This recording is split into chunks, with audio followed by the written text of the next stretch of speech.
I don't want to have to do this again. Stupid phone calls. That was a 10-minute video. Whatever. How's it going, YouTube? It's Lucas here from DVD205 channel, and today I have a video on this. Hopefully I can shorten the video a bit, but it's pretty much a video explaining how I got this, the story, around the mini Revo from Hell, or just the RFH. And I don't care. I'm not religious. I don't care. It's the Revo from Hell. And I'm not worried about being demonetized because I don't get enough revenue or any. So, whatever. I can start talking about this. So, originally, it started that I had a Traxxas Revo 3.3. Really fun.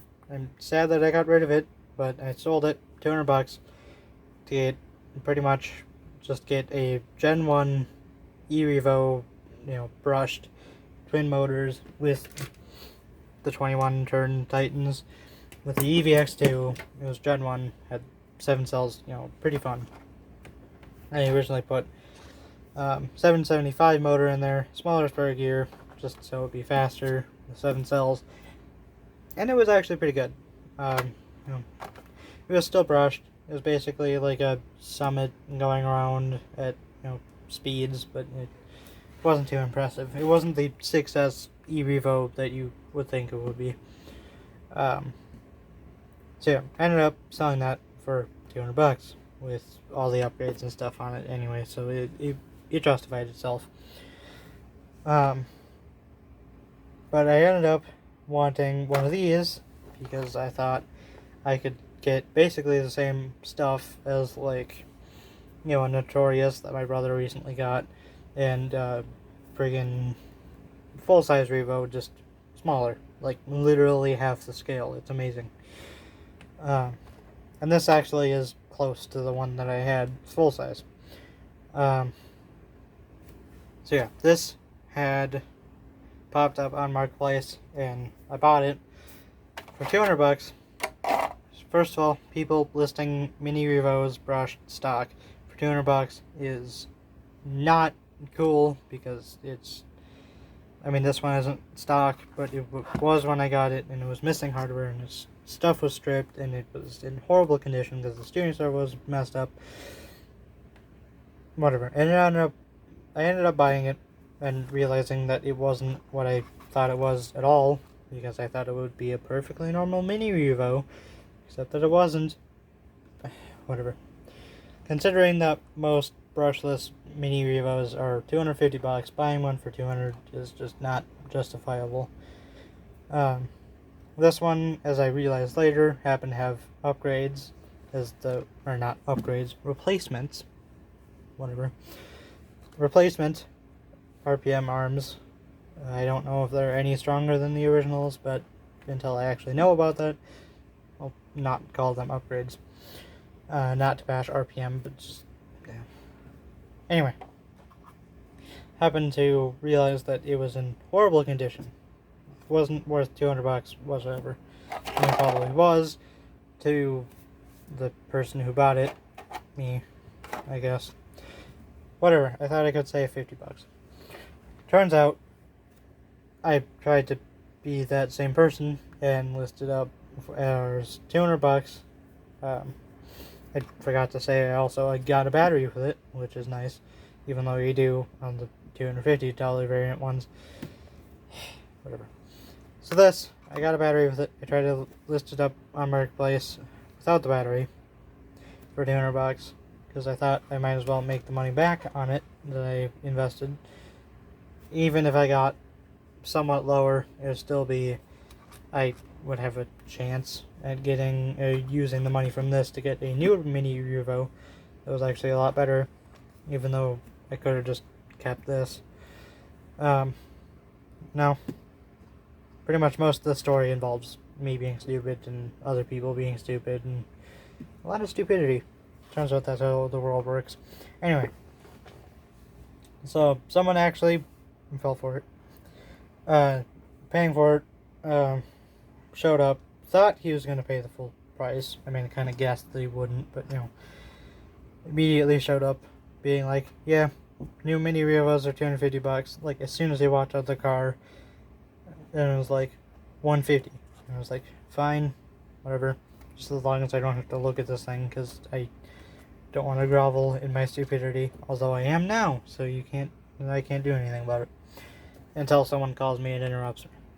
So, this, I ended up getting it sold to the person with the battery in it, which was for testing purposes only. I never said in the ad that I was going to include batteries. I could have, because that would have been nice, but, I didn't, because I am stupid. But I ended up having the battery in there for testing purposes, in case the person wanted to test it. I mean, good thing he didn't, because then he would have noticed the handling characteristics of a broken servo and falling apart vehicle. Yeah. So, basically, this is teaching everyone not to buy from me. Anyway, this thing, got sold to the dude, and with the battery in it for $150, and although I'm not going to say anyone was in the wrong necessarily, but I immediately messaged the person as soon as I remembered that I didn't have the battery anymore in my possession, because it was in the car that the dude had. So I messaged this person being like, hey, can you give me the battery, because it wasn't in there originally anyway. And the person basically said nothing for a half hour, until the person probably got home and actually finished inspecting this vehicle. And he was basically like, dude, no, or either something along that lines of, this isn't what I paid for. And I was like, yeah, it's kind of how I felt when I first bought this thing. So, dude ended up exchanging a lot of language. I didn't escalate this stuff. The dude did. I can't say that I did anything of the sort of ramping up the argument of any permutation or combination of either having the truck back, or not having the battery, or the truck, or having the battery back, or any combination of the two or the three would have worked fine. But apparently the dude had to get upset, and so ended up having a long rant between two people about this thing. We ended up agreeing that dude would give me back the car and the battery, and then I give back the money, because that would make sense, I guess. So ended up doing that, and dude showed up really infuriated. Didn't actually show up, actually. I'm getting ahead of myself, but the dude sent one of his friends, because apparently it was like 12:30 at night, and that's late for some people. Sent one of his friends to exchange, money and vehicles, and so we did. Ended up with this thing back. The dude has his money back, and cops were not called, because neither of us had a base to stand on, so it would have been a complete waste of police resources. So so I ended up with this thing, and how I still have this thing, because I don't really want to sell it. I mean, it works fine, aside from it crumbling to bits every time you want to use it. Actually, it's been surprisingly reliable. Swapped in one of the Savox servos, although that's probably stripped out. These things go through rear differentials like you wouldn't believe. They completely annihilate them. Any slight imperfections on the gears, they won't work. So I'll have to get some replacement, like better upgraded rear differentials anyway. Front ones, just recently, stripped out. So that's annoying. And it's the funniest thing to watch vehicles with TSM and a not working front differential try to figure itself out as it's doing this. It's funny. Anyway, I still have this thing. It was kind of the story of ATSC and luck, I guess. I don't know. Hoping that this thing would go smoothly, and that, you know, assuming, basically. So, assuming, a lot of assumption, a lot of stupidity, whatever. Still have this thing. Yeah, ended up having this thing for a while. Pretty much the next day, we ended up getting a second brand new mini Revo brushless VXL. Yeah. This one doesn't have the rear spoiler because I have a UTV body on it, which is really cool.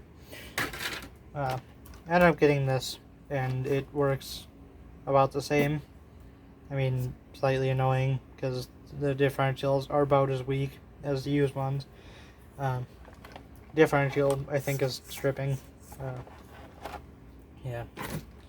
Pretty much the only saving grace on this when I first got it was it had RPM A-arms. And even that was a mild point. I mean, you're paying twice the amount for plastic A-arms that may or may not be more durable. Again, not trying to bash RPM. Just why? So yeah. I think of anything else. Yeah. It's pretty much the story of the Revo From Hell. It was a lot more intense, should I say it. I'm not really going to show anything because I don't really edit videos. Not really going to show the conversations or anything because you don't really need to know that. I'm pretty much the basis of the entire thing is that mini e-Revos brushless should not be sold for $200 unless they have tons of upgrades. It's not realistic, I guess. Yeah. It's about the main thing. It's pretty much the main thing that I had against this. So, otherwise, they're perfectly fine vehicles. Actually, I really recommend these to any newcomers, especially the brushed ones. They're under $200 and they're just as fast as these probably. So, yeah, that is the story of the RFH. A lot more story driven than any of the other videos. I guess the Ruckus was pretty lengthy. This one's really long and not really meant for it to be this long. It didn't really have to be. Just happened to be a long story. So yeah, like, comment, subscribe. I don't really know why you do any of that, but I guess I'll see you guys in the next video. The next one should be probably on like the Traxxas Feeling boats that me and my brother recently got. Really freaking cool boats, surprisingly. Just, yeah, I don't know. So, Lucas out. Bye, YouTube. Yeah, just don't get used mini e-Revos unless if you know that they're upgraded, and it's just, I don't really like it. I like the mini Revos. I still have yet to put these around Thunder Road or anything through Thunder Road. I'm really hoping that I can actually go there sometime soon. So, ow, that hurt. Anyway, bye.